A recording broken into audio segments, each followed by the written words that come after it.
Good morning everyone! Good morning mga ka-YouTubers at sa lahat ng mga mapapadalaw sa aking munting tahanan. Magandang araw po sa ating lahat. Magandang araw, magandang gabi kung ano man ang oras dyan sa inyong lugar. Ito po ang itsura ngayon ng White Beach sa Boracay Island. August 9 to 10, ito po ang aming biyahe. Nagbakasyon dito ang aking mga kapatid galing sa Bicol. Tapos, mula dito sa Iloilo, pumunta kami ng Katiklan, Porto, Boracay. Tapos, ito ngayon ang itsura ng napakagandang White Beach. May mga dumi lang kasi nga maalon. Ang buwan ng Agosto ay habagat ba? Basta maalon siya, kaya ayan, napapadpad ang mga dumi. Pero ganun pa man ay napakalinis pa rin at napakapino ng buhangin ng Boracay. Ang nakayanan lang naming lakarin ay Station 3 at Station 2. Ang aming accommodation ay nasa Station 3 sa Faith Village Gardens. Ang palatandaan nito ay ang 7-Eleven sa labas ng papasok doon ng Eskinita. Napakalapit lang, wala pang 5 minutes ay mararating na ang White Beach. Ito, nag-ikot-ikot muna kami. Dumating kami ng accommodation namin ay mga 1:20 ata, mga gano'n ng hapon. Tapos inilagay lang namin ang mga gamit. Nagpahinga ng konti. Nung bandang 4:30 ng hapon, nagsimula na kaming maglakad-lakad. Nag-ikot-ikot na kami. Gutom ka? Kasama ni Tita Mayla at ni Tito Toning ang aming pamangkin na si Dandan. A 7-year-old kid, anak ni Mama Corazon. Ipinasyal din dito. Meron pa yan lagnat. Prior to that, noong August 8, pina-check up namin siya kasi nga merong lagnat. Pero ang advice naman ng doktor ay okay namang magbiyahe ang bata, basta dala lang ang mga gamot. Nanibago lang siguro sa sobrang haba ng biyahe galing Bicol at Iloilo, tapos ngayon pa Boracay naman. Pero enjoy ang bata at tuwan-tuwa sa dagat kahit na taga-dagat naman kami din sa Bicol. Siyempre iba ang ganda talaga ng Boracay Island. Yan, lakad-lakad kami. Wala pa nga dito ang aking Japan na payong. Nakalimutan ko dahil sa kapopost-post. Nilapag ko lang siya yun. Nung naalala ko gabi na binalikan namin, wala na siya doon. Siyempre, may nakapulot na. Ayan, let's enjoy the beach. Let's enjoy the view. Hindi kami dito naligo. Kinabukasan pa kami na naligo. Mga 6:30 ng umaga saka kami naligo. Bumalik ulit kami dito, naglakad-lakad.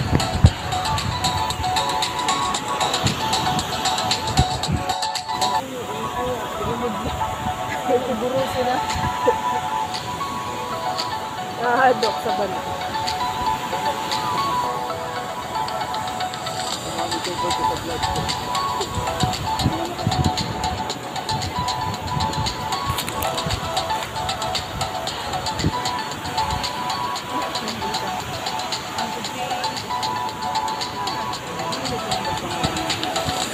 Yun nga, hanapon ta kung di niya to eh.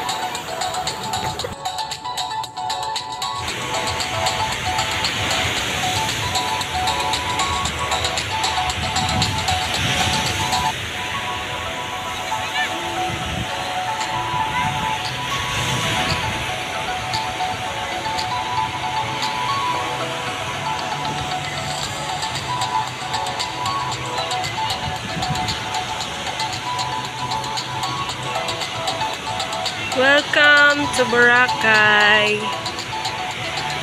Okay. Bye, Bicolanang Elonga.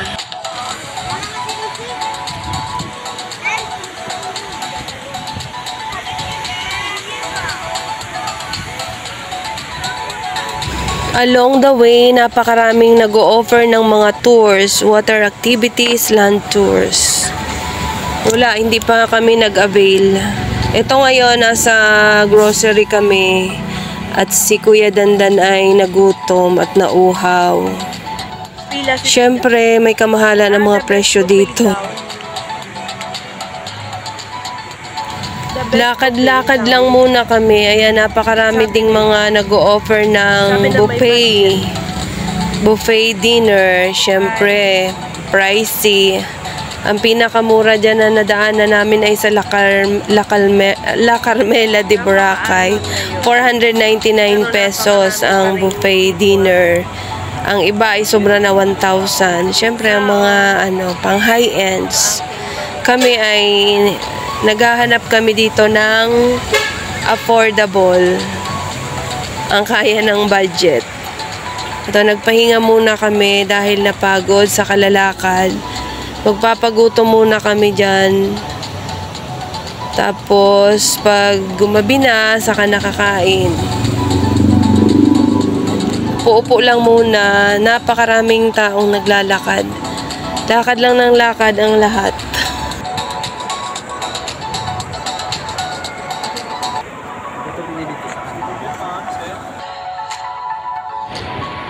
Napakapino ng puting buhangin. Ayan, ang dami ring naliligo. Parang ang ganda mag-surfing kasi maalon nga. Enjoy na enjoy ang lahat. Sa Station 1, nandun ang may mga nagpaparaw ba yun? Ayun, ang blue na layag. Madami dun sa dulo. Hindi na namin kinayang maglakad papunta doon. Nakakapagod na. Pinanood na lang namin, nag-picture-picture.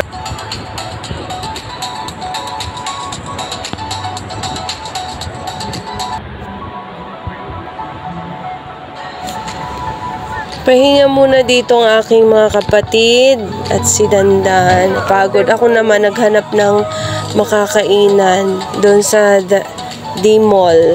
Ayan, nakakita ako ng Jollibee, may Chowking.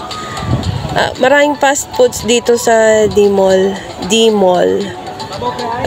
Tapos, maambun-ambun dito sa time na yan. Binalikan ko ang aking mga kapatid upang i-report na ang nakita kong affordable na makakainan. Sa Jollibee kami kumain. Tapos ito pauwi na. Si Dandan ay nakakita ng lato-lato at nagpabili. At may nadaanan kaming nagpa-fire dancing.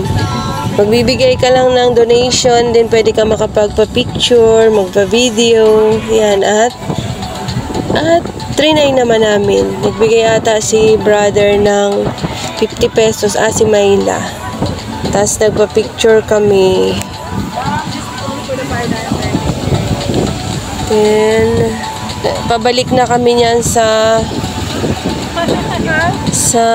namin accommodation. Pero bago yan ay binalikan namin ang una naming pinicturan kasi hinanap ko nga ang payong. Pero wala, di ko nakita. And the following day, maaga kaming gumising at naglakad-lakad uli sa beach.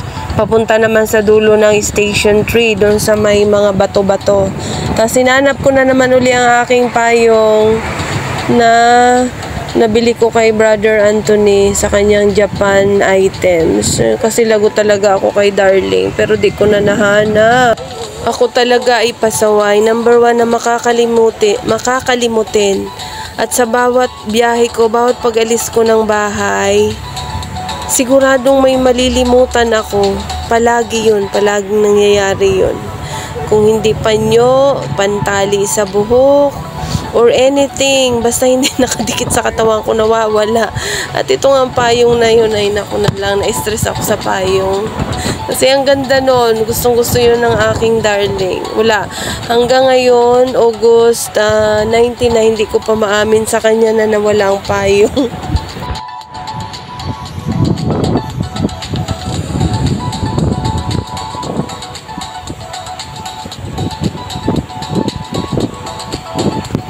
Magkasama kami dito ni Brother Tuneng na naglalakad-lakad papunta nga dun sa dulo ng Station 3. Si Tita Mayla at si Dandan ay tulog pa nung umalis kami. Hindi, bumangon na din pero matatagalan pa silang mag-ayos. Kaya nauna na kaming dalawa, iniwanan namin sila. At naglakad na kami. Enjoy namin ang napakagandang umaga dito sa Malay Aklan, sa Boracay.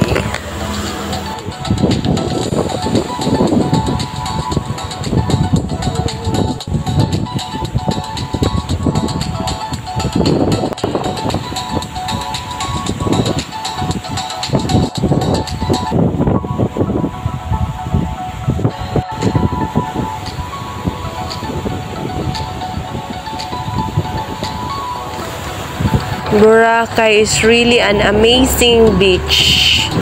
Madami na din naman akong napuntahan. Nakapag El Nido na ako. Sa Isla Gigante, sa mga sandbars sa Concepcion, Iloilo, sa Guimaras. Mga mapuputi din ang mga buhangin. Pero iba ang ganda ng Boracay Island. Napakapino ng kanyang buhangin. Ang dream ko pa na mapuntahan ay ang sa Coron, Palawan. Dahil alam ko napakaganda din doon. Nakikita ko sa mga pictures, sa mga posts, sa Facebook, sa YouTube. Napakaganda. Itong Boracay naman namin ay pangalawang beses na, parang pangatlong beses ko na to. 2011, pumunta kami ni My Loves February. Tapos nung May to June, kami naman ng family ko, first time na nakarating sila ng Boracay. Sila mamay, sila papay. Tapos ngayon, pangatlo, 2011, ngayon lang uli kami nakabalik. 2023 na, matagal-tagal din na panahon. Ganun pa din kaganda, syempre, ang beach. Marami na nga lang na bago.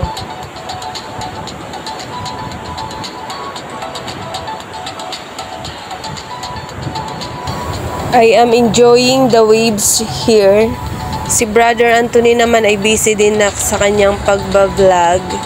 Ako ayan, tamang trip lang na sinausaw ang mga paa at ang aking malalaking hita sa dagat. Binasa-basa ako lang. So yan, patuloy pa din kaming naglalakad. Hanggang ngayon, di pa din kami niya nakakarating sa dulo. Doon sa may mga bato-bato na natatanaw mula sa malayo.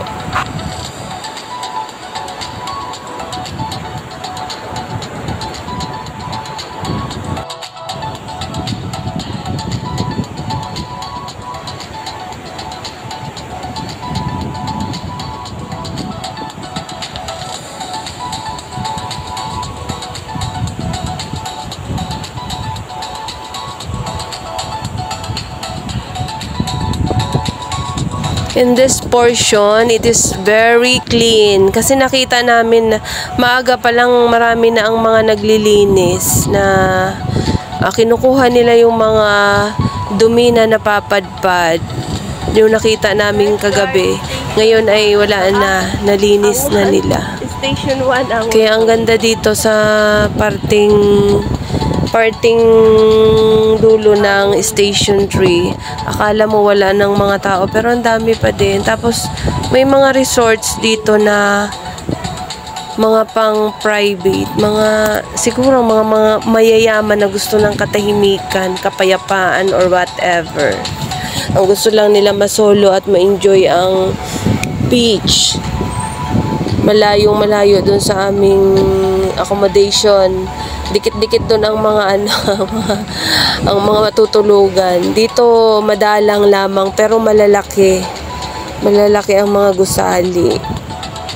At magaganda. Siguradong napakamamahal nun. Ganun pa man, pare-pareho naman naming nai-enjoy ng libre ang White Beach. Kasi para naman yun sa lahat at walang bayad yun. It is for everyone.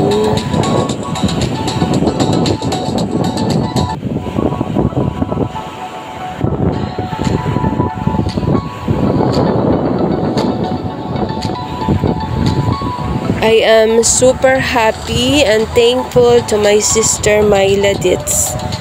Dahil sagot niya lahat itong aking pag-Boracay. Wala naman ito sa plano. Dahil wala akong budget eh. Tapos na kaming mag Mindanao tour at nakapunta na din naman ako dito.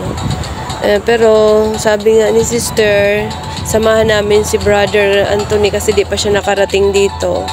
At siya naman ang sumagot lahat ng lahat ng expenses mula sa pamasahe, sa hotel, pagkain, siya lahat. Nung kinumpute ko ang budget, ang para lang sa akin, kasama ang mga water activities, siguro nasa kulang-kulang 4,000, 3,800 yata ang nagastos niya para sa akin o para pa kay Dandan, tas sa kanya. Si Brother Anthony, siya man ang nagbayad ng kanyang sariling expenses.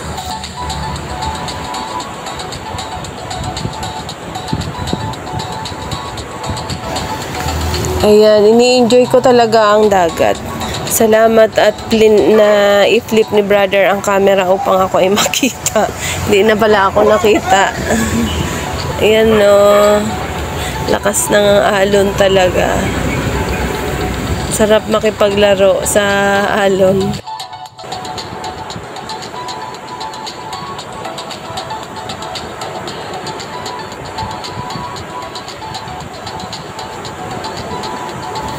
Walang katao-tao pa dito sa parting dulo ng Station 3. Iilan-ilan lamang kaming naglalakad-lakad.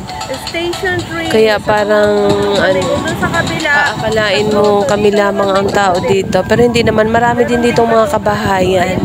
Ayan na pala, narating na namin ang mga mababatong parte. Akala namin ito na ang dulo. Pero nung lumusot kami dyan sa may maliit na kuweba, ay naku po, meron pa palang mga batuhan pa din sa sunod. At meron pa din sa sunod pa. Hindi mo pala matatapos lakarin yan kasi madami pa siyang mga iba-ibang portions ng mga mababato. At parang delikado na kung lalakarin lang namin kasi masyadong maalon. Nakontento na lang naman kami na mag-stay dyan sa likod niya ng small hole na yan.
Dito kami sa may maliit na kuweba. Dali.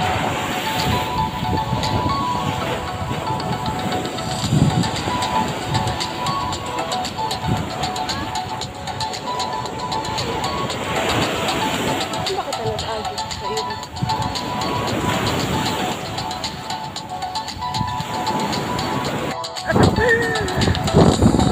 Di pa gulang pala kamo nagluwas niyan.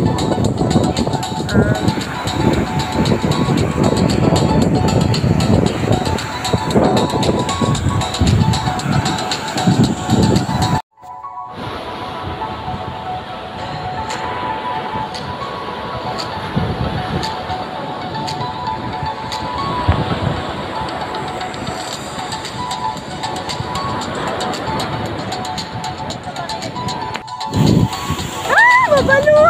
Nice!